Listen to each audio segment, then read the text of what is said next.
Hi hello ವಿದ್ಯಾರ್ಥಿಗಳೇ, ಎಲ್ಲರಿಗೂ Kunbi brothers YouTube ಚಾನಲ್ಗೆ ಸ್ವಾಗತ.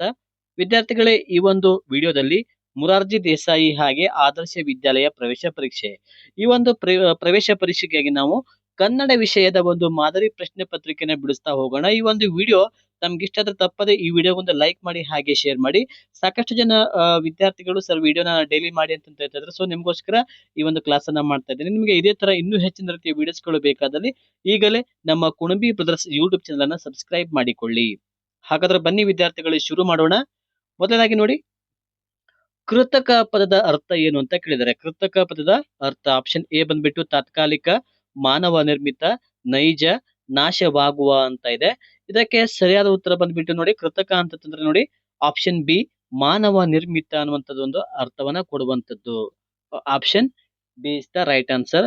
ಓಕೆ, ನೆಕ್ಸ್ಟ್ ನೋಡಿ, ಗುಂಪಿಗೆ ಸೇರದ ಪದವನ್ನ ಗುರುತಿಸಿ. ಓಡೋಡಿ, ಒಮ್ಮೊಮ್ಮೆ, ನಟ್ಟ ನಡುವೆ, ಮನೆ ಮಠ. ನೋಡಿ ಇಲ್ಲಿ ಮನೆ ಮಠ ಅನ್ನೋದು ಏನಾಗಿದೆ ಅಂತಂದ್ರೆ ಇದೊಂದು ಜೋಡು ನುಡಿ ಆಗಿದೆ, ಅಂದ್ರೆ ಜೋಡಿ ಪದ ಆಗಿದೆ. ಹೌದಾ, ಇದು ಒಂದು ಜೋಡಿ ಪದ. ಮನೆ ಮಠ ಅನ್ನೋದು ಒಂದು ಜೋಡಿ ಪದ ಅಥವಾ ಜೋಡು ನುಡಿ ಆಗಿದೆ.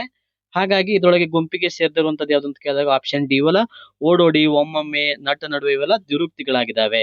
ಹಾಗಾಗಿ ಆಪ್ಷನ್ ಡಿ ಸರಿಯಾದ ಉತ್ತರ ವಿದ್ಯಾರ್ಥಿಗಳು. ಓಕೆ, ನೆಕ್ಸ್ಟ್ ನೋಡಿ, ಅವನು ಎಂಬ ಪದವು ಡ್ಯಾಶ್ ಅಂತ ಹೇಳಿದರೆ. ಅವನು ಎಂಬ ಪದ ಇಲ್ಲಿ ಏನನ್ನು ಸೂಚಿಸ್ತಾರೆ ಅಂತ ಕೇಳಿದಾಗ ಯಾವ ನಾಮ ಅಂತ ಕೇಳಿದ್ರೆ ಅಂದ್ರೆ ಮಧ್ಯಮ ಪುರುಷನ ಅಥವಾ ಉತ್ತಮ ಪುರುಷನ, ಪ್ರಥಮ ಪುರುಷನ, ದ್ವಿತೀಯ ಪುರುಷನ ಅಂತ ಕೇಳಿದ್ದಾರೆ. ನೋಡಿ ವಿದ್ಯಾರ್ಥಿಗಳು, ಇದಕ್ಕೊಂದು ಟ್ರಿಕ್ಸ್ ಇದೆ ನೋಡಿ.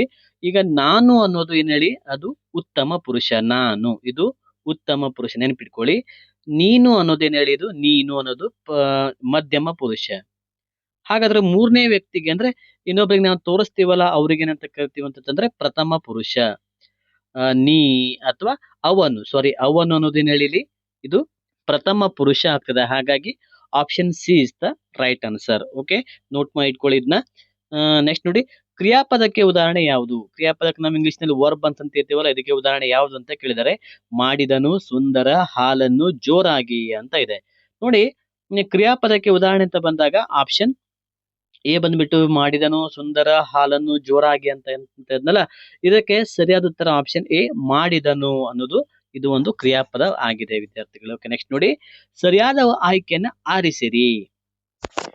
ಮುದ್ದು ಮುಖ ಮುದ್ದು ಬರುವಂತಿರುತ್ತದೆ ವಿದ್ಯೆ ಉಳ್ಳವನ. ಆಪ್ಷನ್ ಬಿ, ಮುದ್ದು ಬರುವಂತಿರುತ್ತದೆ ವಿದ್ಯೆ ಉಳ್ಳವನ ಮುಖ. ವಿದ್ಯೆ ಉಳ್ಳವನ ಮುಖ ಮುದ್ದು ಬರುವಂತಿರುತ್ತದೆ. ಮುದ್ದು ಮುಖ ವಿದ್ಯೆ ಉಳ್ಳವನ ಬರುವಂತಿರುತ್ತದೆ ಅಂತ ಇದೆ.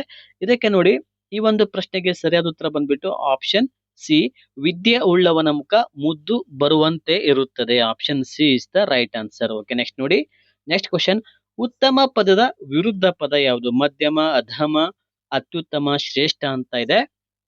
ಉತ್ತಮ ಈ ಪದದ ಒಂದು ವಿರುದ್ಧ ಪದ ಬಂದ್ಬಿಟ್ಟು ನೋಡಿ ಆಪ್ಷನ್ ಅಧಮ, ಅಂದ್ರೆ option B is the right answer. Next ನೋಡಿ, ನೆಕ್ಸ್ಟ್ ಕ್ವಶನ್, ಕರ್ನಾಟಕ ಸಂಗೀತದ ಪಿತಾಮಹ ಯಾರು ಅಂತ ಕೇಳಿದ್ದಾರೆ. ಇದು ಸಹ ಮುರಾರ್ಜಿ ದೇಸಾಯಿ ಹಿಂದೆ ನಡೆದಂತ ಒಂದು ಮುರಾರ್ಜಿ ದೇಸಾಯಿ ಎಕ್ಸಾಮ್ ಅಲ್ಲಿ ಈ ಒಂದು ಕ್ವಶನ್ ರಿಪೀಟ್ ಆಗಿತ್ತು ವಿದ್ಯಾರ್ಥಿಗಳೇ. ಹಾಗಾಗಿ ಸರಿಯಾಗಿ ನೋಟ್ ಮಾಡಿ ಇಟ್ಕೊಳ್ಳಿ. ಕರ್ನಾಟಕದ ಸಂಗೀತದ ಪಿತಾಮಹ ಯಾರು ಅಂತ ಕೇಳಿದ್ದಾರೆ. ಹೌದಾ, ಇದಕ್ಕೆ ನೋಡಿ, ಕರ್ನಾಟಕದ ಸಂಗೀತದ ಪಿತಾಮಹ ಅಂತ ಹೇಳಿ ಪುರಂದರದಾಸರನ್ನ ಕರೀತಾರೆ. ಓಕೆ, ನೆಕ್ಸ್ಟ್ ನೋಡಿ, ಗಾದೆ ಮಾತನ್ನ ಪೂರ್ಣಗೊಳಿಸಿ. ಅತ್ತೆಗೊಂದು ಕಾಲ, ಸೊಸೆಗೊಂದು ಕಾಲ. Option C is the right answer. Okay, next ನೋಡಿ, ಸಾಬೂನು, ಪಾದ್ರಿ, ಮೇಜು ಈ ಪದಗಳು ಯಾವ ಭಾಷೆಯಿಂದ ಬಂದು ಕನ್ನಡದಲ್ಲಿ ಬಳಕೆಯಲ್ಲಿ ಇವೆ ಅಂತ ಕೇಳಿದ್ದಾರೆ. ಸಂಸ್ಕೃತ, ಇಂಗ್ಲಿಷ್, ಪೋರ್ಚುಗೀಸ್, ಅರೇಬಿಕ್ ಅಂತ ಇದೆ.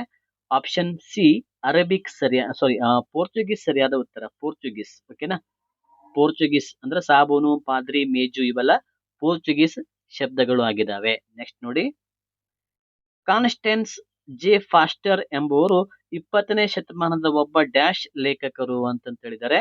ಆಪ್ಷನ್ ಸಿ ಇಂಗ್ಲಿಷ್ ಲೇಖಕರು. C is the right answer. Next ನೋಡಿ, ಕಡಲುಕ್ಕುವ ಚೇತನ ಎಲ್ಲಿ ಕಾಣ ಬರುತ್ತದೆ? ರೆಂಬೆ, ಕೊಂಬೆ, ಚಿಗುರು. ಆಪ್ಷನ್ ಬಿ ಹೂವು, ಎಲೆ, ಕಾಯಿ. ಸಿ ಗಿಡ, ಮರ. ಡಿ ಬಡ್ಡೆ, ಬೇರು ಅಂತ ಇದೆ. ಇದಕ್ಕೆ ಸರಿಯಾದ ಉತ್ತರ ಬಂದ್ಬಿಟ್ಟು ಆಪ್ಷನ್ ಎ, ರೆಂಬೆ, ಕೊಂಬೆ, ಚಿಗುರು. ಇದು ಸರಿಯಾದ ಉತ್ತರ. ನೆಕ್ಸ್ಟ್ ನೋಡಿ, ಮಗುವೆ ಎಂದು ತಾಯಿಯು ಕೂಗಿದಳು. ಈ ವಾಕ್ಯದಲ್ಲಿ ಅಡಿಗರೆ ಎಳೆದ ಪದವು ಯಾವ ವಿಭಕ್ತಿ ಪ್ರತ್ಯಯಕ್ಕೆ ಸೇರಿದೆ ವಿದ್ಯಾರ್ಥಿಗಳೇ ಅಂತ ಕೇಳಿದ್ದಾರೆ ನೋಡಿ. ಆಪ್ಷನ್ ಬಿ ಸಂಬೋಧನಾ. ಇಲ್ಲಿ ಸಂಬೋಧನೆ ಅಂತ ಮಗುವೆ ಸಂಬೋಧನಾ ಆಗಿರುವಂತದ್ದು. ನೆಕ್ಸ್ಟ್ ನೋಡಿ, ರೂಢನಾಮವಲ್ಲದ ಪದ ಯಾವುದು? ರೂಢನಾಮ ಯಾವುದು ಅಲ್ಲ ಅಂತ ಕೇಳಿದ್ದಾರೆ. ಶಾಲೆ, ಮನೆ, ಪ್ರಾಣಿ, ತಾರ ಅಂತ ಇದೆ. ಇದಕ್ಕೆ ಸರಿಯಾದ ಉತ್ತರ ಆಪ್ಷನ್ ಡಿ ತಾರ ಅನ್ನೋದು ಸರಿಯಾದ ಉತ್ತರ. ತಾರ. ಓಕೆ, ನೆಕ್ಸ್ಟ್ ನೋಡಿ, ಕಿರಿಯರಿಗೆ ಪತ್ರವನ್ನು ಬರೆಯುವಲ್ಲಿ ಬಳಸುವಂತಹ ಸಂಬೋಧನ ಯಾವುದು? ಇದಕ್ಕೆ ಸರಿಯಾದ ಉತ್ತರ ಬಂದ್ಬಿಟ್ಟು ನೋಡಿ ಚಿರಂಜೀವಿ. ಇದು ಬಳಸುವಲ್ಲಿ ಪತ್ರವನ್ನು ಬರೆಯುವಲ್ಲಿ ಬಳಸುವಂತಹ ಸಂಬೋಧನೆ ಯಾವ್ದಂತ, ಕಿರಿಯರಿಗೆ ನಾವು ಏನನ್ನ ಬಳಸ್ತೀವಿ? ಚಿರಂಜೀವಿ ಅಂತ ಹೇಳಿ ಬಳಸ್ತೀವಿ. Option A is the right answer. Next ನೋಡಿ, ಬೇವೂರರನ್ನು ಬಿಗಿದಪ್ಪಿ ಪ್ರಶಂಸಿಸಿದವರು ಯಾರು ಅಂತ ಇದೆ. ಇದಕ್ಕೆ ಸರಿಯಾದ ಉತ್ತರ ಬಂದ್ಬಿಟ್ಟು option A field Manekshaw. ಇವರು ಬೇವೂರರನ್ನ ಪ್ರಶಂಸಿಸಿದರು, ಬಿಗಿದಪ್ಪಿದರು, ಪ್ರಶಂಸಿಸಿ ಬಿಗಿದಪ್ಪಿದರು. Option A is the right answer. Next ನೋಡಿ, ಪ್ರಧಾನ ವಾಕ್ಯಗಳಲ್ಲಿ ಅನೇಕ ಉಪವಾಕ್ಯಗಳ ಅಂತ್ಯದಲ್ಲಿ ಮಾತ್ರ ಬರುವಂತಹ ಲೇಖನ ಚಿಹ್ನೆ ಯಾವುದು? ಆಪ್ಷನ್ ಬಿ ಅರ್ಧ ವಿರಾಮ ಚಿಹ್ನೆ. ಗುಡುಗು ಗುಡುಗಿದರೆ ಸಾವಿರ ನಯನಗಳು, ಹಾಗಾದರೆ ನಾನ್ಯಾರು? ನೆರಳು, ಕಾಮನಬಿಲ್ಲು, ಜಿಂಕೆ, ನವಿಲು ಅಂತ ಇದೆ. ಸರಿಯಾದ ಉತ್ತರ ಆಪ್ಷನ್ ಡಿ ನವಿಲು ಸರಿಯಾದ ಉತ್ತರ. ನೆಕ್ಸ್ಟ್ ನೋಡಿ, ನೆಕ್ಸ್ಟ್ ಕ್ವಶನ್, ಹೊಂದಿಸಿ ಬರೇರಿ ಅಂತ ಇದೆ ನೋಡಿ ಇಲ್ಲಿ. ಆಯ್ದಕ್ಕಿ ಲಕ್ಕಮ್ಮ, ಅಂಬಿಗರ ಚೌಡಯ್ಯ, ಅಕ್ಕ ಮಹಾದೇವಿ. ಬಿ ಪಟ್ಟಿಲಿ ಚೆನ್ನಮಲ್ಲಿಕಾರ್ಜುನ, ಅಮರೇಶ್ವರ ಲಿಂಗ, ನಿಜ ಶರಣ ಅಂತ ಇದೆ ನೋಡಿ. ಆಯ್ದಕ್ಕಿ ಲಕ್ಕಮ್ಮ ನೋಡಿ, ಇದಕ್ಕೆ ಆಪ್ಷನ್ ಬಿ ಅಂದ್ರೆ ಆಪ್ಷನ್ ಬಿ ಸರಿಯಾದ ಉತ್ತರ. ಇದಕ್ಕೆ ನಾವು ಹೊಂದಾಣಿಕೆ ಮಾಡ್ತಾ ಹೋಗೋಣ ನೋಡಿ.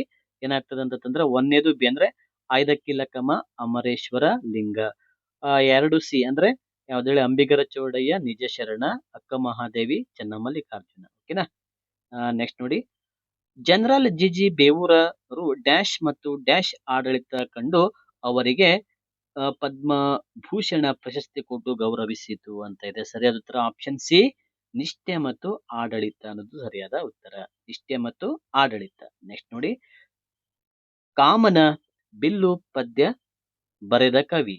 ಕಾಮನ ಬಿಲ್ಲು ಬರೆದ ಕವಿ ಸತ್ಯಾನಂದ ಪಾತ್ರೋಟ, ಚಂದ್ರಶೇಖರ್ ಪಾಟೀಲ್, ನಿಂಗಣ್ಣ ಕುಂಟಿ, ಗುರುಸಿದ್ದಯ್ಯ ಹುಚ್ಚಯ್ಯ ಅಂತ ಇದೆ. ಇದಕ್ಕೆ ಸರಿಯಾದ ಉತ್ತರ ಆಪ್ಷನ್ ಸಿ ನಿಂಗಣ್ಣ ಕುಂಟಿ ಸರಿಯಾದ ಉತ್ತರ. ಓಕೆ ವಿದ್ಯಾರ್ಥಿಗಳೇ, ಇಲ್ಲಿಯವರೆಗೆ ಈ ಒಂದು ಕ್ಲಾಸ್ ಕೇಳಿದ್ದಕ್ಕೆ ಧನ್ಯವಾದಗಳು ನಿಮಗೆ. ಇದೇ ತರ ಇನ್ನೂ ಹೆಚ್ಚಿನ ರೀತಿಯ ಒಂದು ಕ್ಲಾಸಸ್ಗಳು ಬೇಕಾದಲ್ಲಿ ಈಗಲೇ ನಮ್ಮ ಕುಣಬಿ ಬ್ರದರ್ಸ್ ಯೂಟ್ಯೂಬ್ ಚಾನಲ್ ಅನ್ನು ಸಬ್ಸ್ಕ್ರೈಬ್ ಮಾಡಿಕೊಳ್ಳಿ. ಹಾಗೆ ಸಾಧ್ಯವಾದಷ್ಟು ನಿಮ್ಮ ಸ್ನೇಹಿತರಿಗೂ ಸಹ ಈ ವಿಡಿಯೋನ ಶೇರ್ ಮಾಡಿ ಅಂತ